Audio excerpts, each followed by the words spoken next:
Hey guys, assalamualaikum warahmatullahi wabarakatuh. Welcome back again with me in this channel. So today I will tell you a story about the journey of Prophet Muhammad hijrah from Mecca to Madinah. Maybe it's gonna take too long time. So if you bored, please set up your drink and your chips maybe. Okay. So Rasulullah SAW hijrah from Mecca to Madinah at Rabiul Awal in first Hijriah. Rasulullah with Abu Bakar in the night when Abu Jahal and the troops want to kill Rasul. But with the miracle from Allah, Rasul throw a sand to the Abu Jahal and troops, and their vision is blocked by a wall. Like Allah say in Al-Quran, Surah Yasin verse 9. And we made a screen in front of them and behind them, and we closed their eyes so that they cannot see. Quran Surah Yasin verse 9. After that, Rasul go to Abu Bakar house. Abu Jahal and the troops at the Rasul house, and when Abu Jahal want to open the green blanket, the name is Burdak. Maybe the name is Burdak. That is like a blanket that commonly Rasul use for sleep. And when Abu Jahal opened the blanket, and he was shocked. That was not Rasul but Ali bin Abi Thalib. And Abu Jahal say to Ali, "Where is Muhammad?"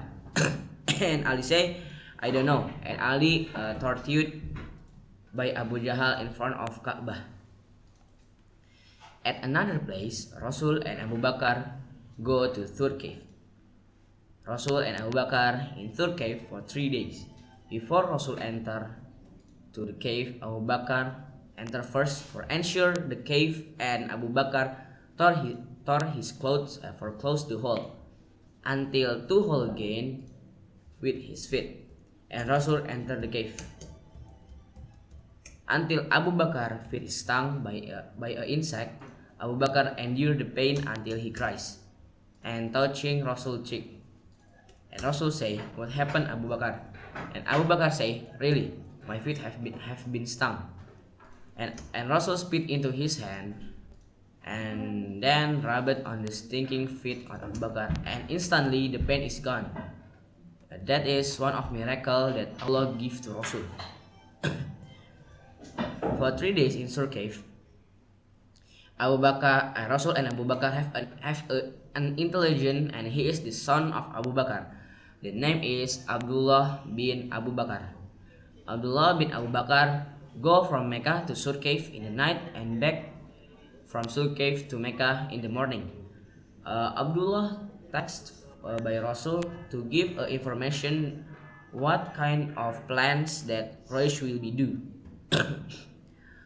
And footstep of Abu Bakar, Rasul, and Abdullah is removed by ex-slave of Abu Bakar, and the name is Amir bin Fuhairah. By herding goats on the hill at the same time milking the goat for Rasul, and Abu Bakar drink until satisfied. But some days Kafir Quraysh make a contest. Whoever find Muhammad dead or alive, you will get 100 camel. Imagine that, 100 of camel. If one camel seem like 34 million in rupiah times 100, it's 34 billion in rupiah.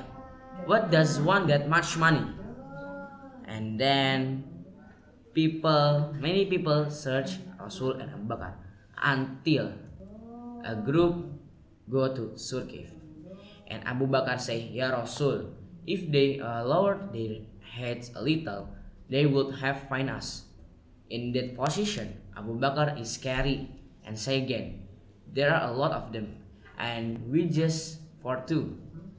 Yes. And Rasul say, "Don't be sad, finally Allah is with us." This incident is shared in the Quran in Surah At-Taubah verse 40. And the mean is, if we had not helped Muhammad, then Allah had helped him.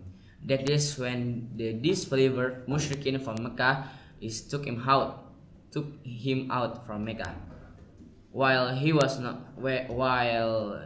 not of two people, when both were in the cave. And he said to his friend, "Don't grieve, verily Allah is with us." So Allah sent down uh, tranquility upon Muhammad and assist him to an army which you didn't see. And Allah made the cry of disbeliever low, and the word of Allah is high, and Allah is might and wise. Surah At-Taubah verse 40.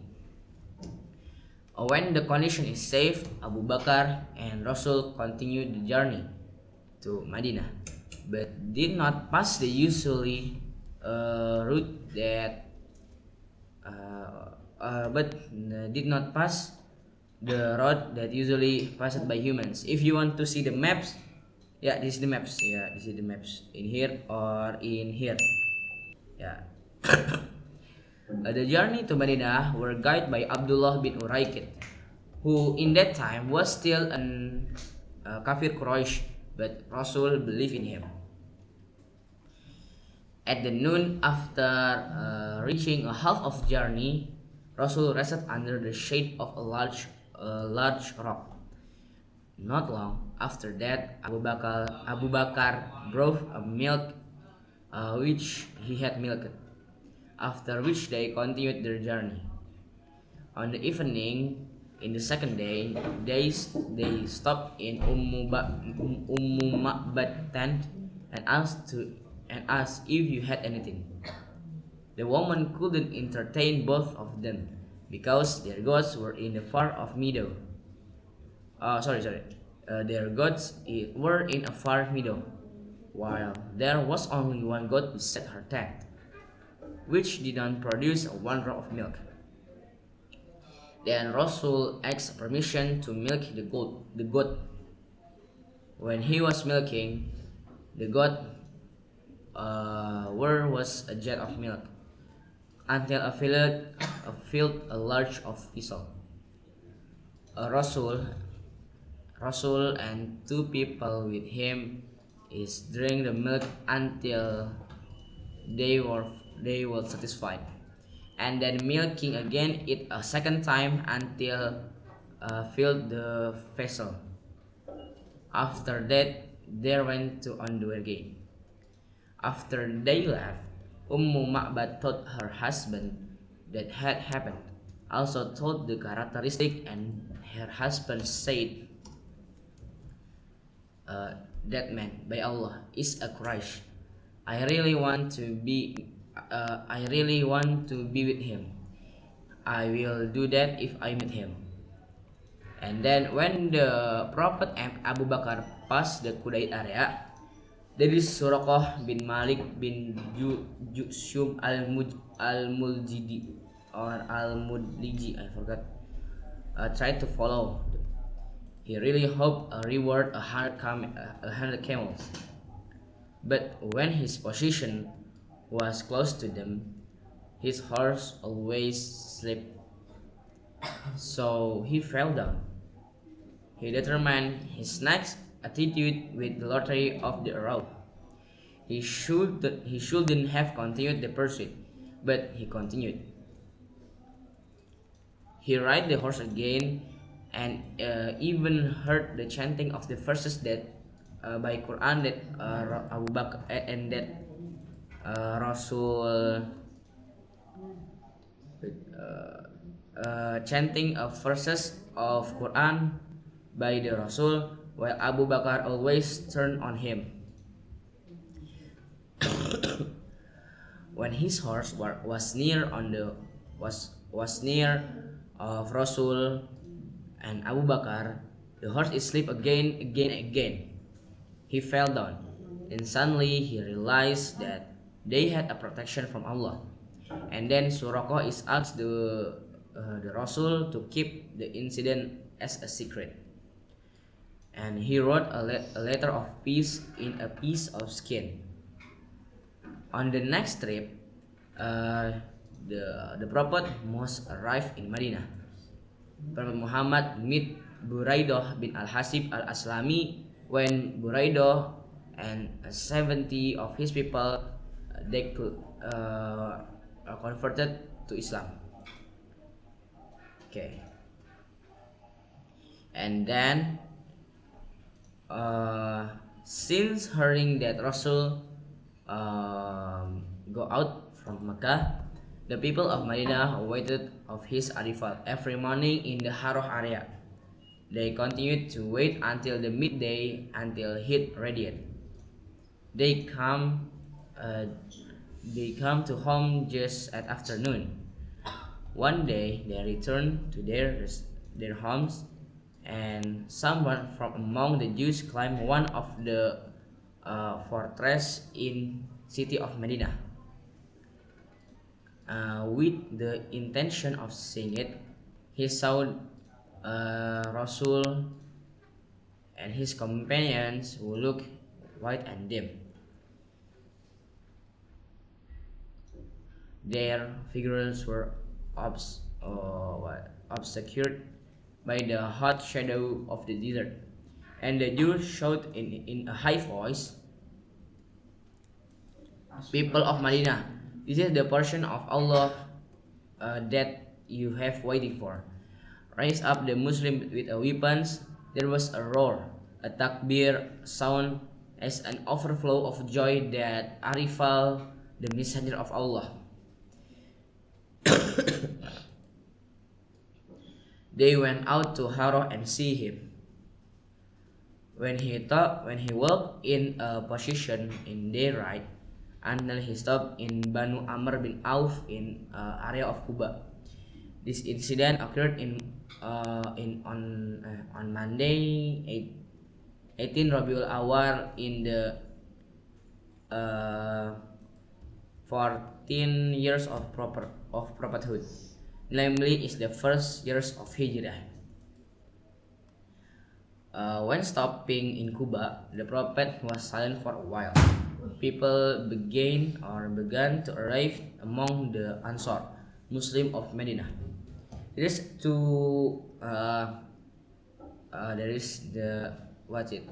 maybe two type of when Rasul Hijrah. This is Ansar, the Muslim of Medina, and Muhajirin. Muhajirin is the Muslim for Mecca, especially those who had never see him. They also greet Abu Bakar because they thought was the messenger of Allah because of the many gray hairs in his hair. They only found out the truth when he was exposed by a sunlight, and Abu Bakr immediately covered him with his robe. In Kuba, Rasul lived in residence of Khalthum bin al-Haddam. He stayed there for 4 days. During that time, he built a Kuba mosque and then prayed there. When the 5th day arrived, namely in Friday, he returned to running his camel or vehicle according to Allah's command. Abu Bakr was riding behind him. Next, Rasul stopped at the place of his uncle from the grandmother path, namely Bani An-Najjar. They came with swords. Then he walked towards Medina, and they turns him at the time of the Friday prayer in area Banu Salim bin Auf, and they prayed Jumat with people with people in middle of a valley, and they number reach maybe 100 people. Okay, so that is all the story of the hijrah of Rasulullah. I'm sorry if my English is so bad because I'm still learning, and if the story is take too long time, please forgive me again. And last I say, wassalamualaikum warahmatullahi wabarakatuh.